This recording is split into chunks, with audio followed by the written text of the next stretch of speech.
ज्योति अपनी सच्चाई प्रकट होने दे। अपनी ज्योति अपनी सच्चाई प्रकट होने दे।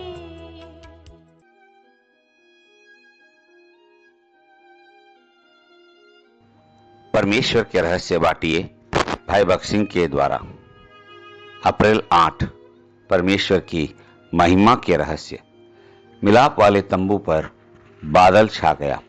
गिनती की पुस्तक 9 अध्याय 15 से 23 पद।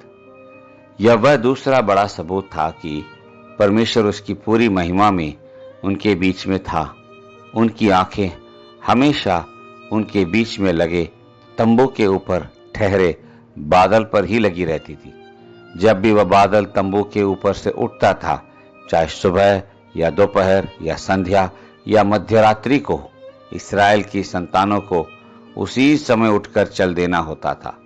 बादल का ठहरे रहना, चाहे एक दिन या एक सप्ताह या एक महीने या एक साल या उससे भी ज्यादा समय के लिए हो, तो उन्हें भी ठहरे रहना होता था।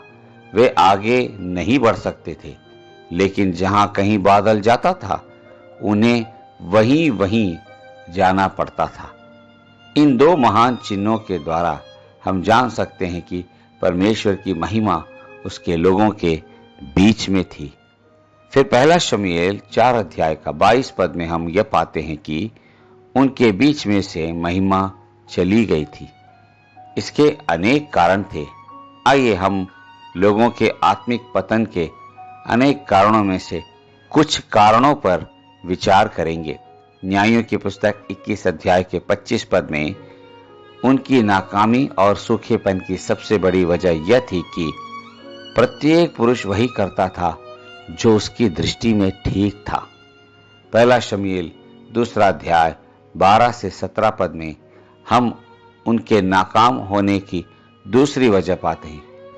एली जो महायाजक था, उसके पुत्रों ने बलियों को तुच्छ समझना शुरू कर दिया था। और सिर्फ इतना ही नहीं, उन्होंने लोगों के साथ जोर जबरदस्ती शुरू कर दी थी। पद 13 में हमें बताया गया है कि उनके पास एक 3 नोक वाला कांटा था, जिससे वे उस मांस को भी अपनी तरफ खींच लेते थे जो परमेश्वर के लिए होता था।